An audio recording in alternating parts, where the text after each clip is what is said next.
Welcome to the podcast. We're diving into the evolving NIL arena today. This whole dynamic where college athletes are now able to monetize their personal brands. Oh, absolutely. It's like a whole new frontier, right? Exactly. It's like a seismic shift in the collegiate sports ecosystem. Athletes are now not only sports performers, but also budding entrepreneurs capturing a piece of the market. Yep.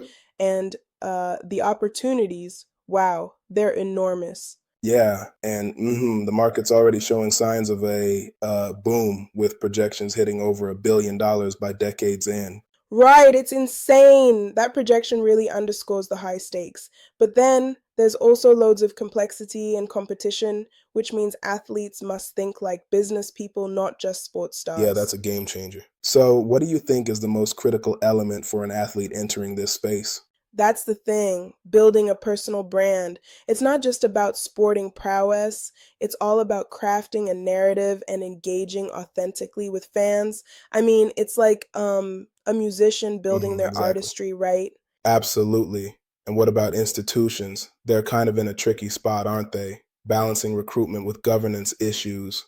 Right. Institutions have a dual role. They want to attract top talent using NIL opportunities, but they also have to maintain compliance and the integrity of their sports programs. It's like they're walking a tightrope between business strategy and regulatory oversight. And yeah, it must be a real challenge figuring out the right policies to support athletes while keeping the system fair. Absolutely, and this is where competitive intelligence plays a huge role.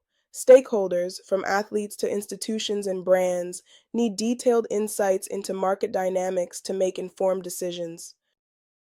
True, very true. Speaking of brands, it's interesting how they're beginning to see NIL as a direct route to engage with younger and dynamic audiences. Oh, for sure, brands have this unique chance to partner with athletes whose values really resonate with their target demographics. It's like reaching the heart of the audience through authentic Right storytelling. on. But don't you think sometimes the connection can feel a bit forced?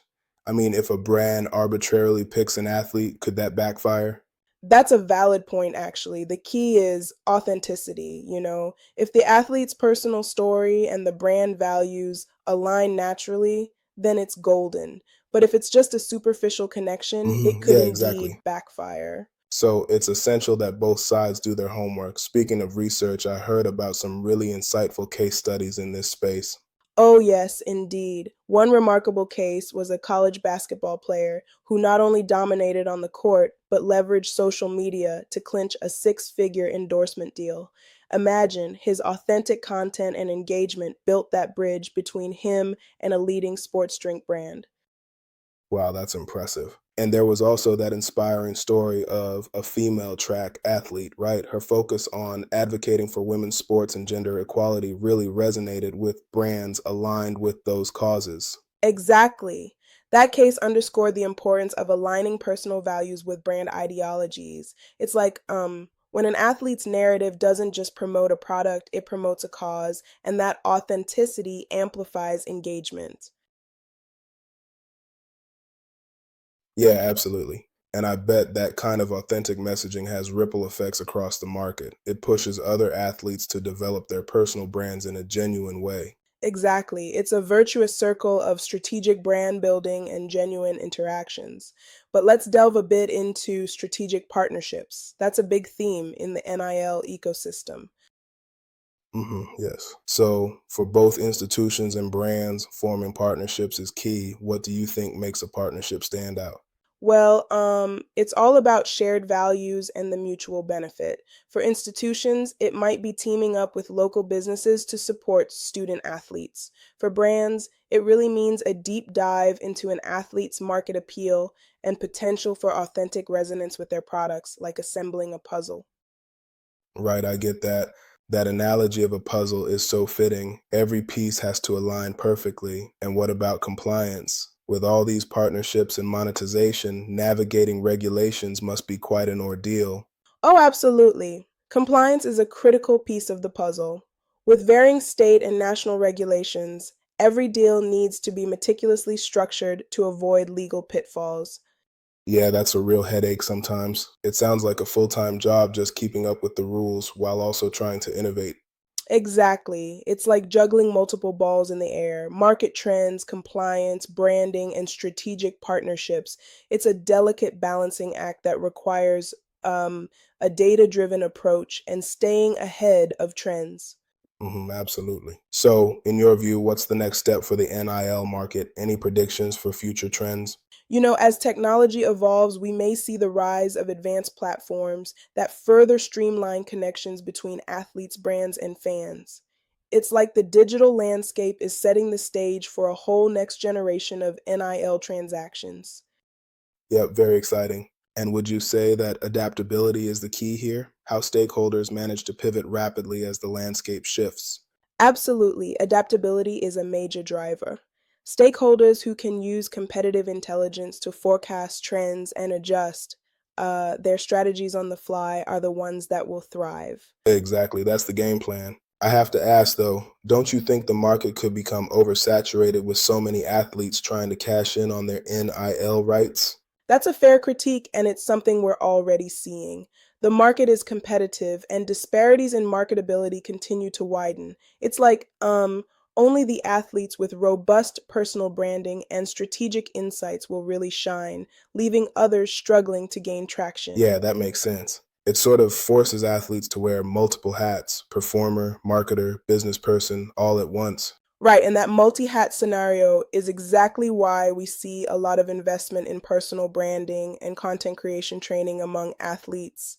They're learning to tell their stories effectively, which then attracts the right kinds of endorsement deals. Indeed. What about the institution's role in all this? How do they balance supporting athletes and the regulatory demands? Institutions are in a unique position. They need to foster an environment where athletes can explore these opportunities while ensuring that the overall integrity and compliance of their sports programs remain intact. It's like navigating a Right, that's a maze. tough balance. And I'm guessing they rely heavily on competitive intelligence, just like the athletes and brands do. Exactly. They analyze market trends, evaluate the success of strategic partnerships, and even scout which athletes are really making waves in their local markets. That kind of intelligence is indispensable when decisions are made in real time. True, absolutely. I love how all these different perspectives, athlete, institution, and brand, interweave to shape this ecosystem. It's a multi-dimensional chess game. It is, totally.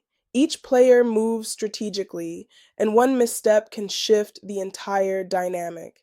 And it's interesting to see how some athletes, thanks to tech advancements and data analytics, are able to chart out their Yep, paths exactly. with unprecedented clarity. So, if someone wanted to nail a successful strategy in this NIL space, what would you say are the most actionable steps? First, build a strong, authentic personal brand. Second, invest in solid competitive intelligence to gauge which trends and partnerships are most promising. And third, always stay ahead of the compliance curve by being informed about the ever shifting regulatory landscape. It's like running a well oiled machine, each part must work in sync.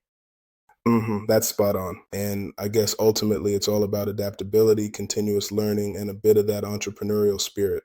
Exactly. The NIL arena is evolving rapidly, and those who thrive are the ones who can quickly pivot and harness the power of market and competitive intelligence to stay Yep, ahead. absolutely.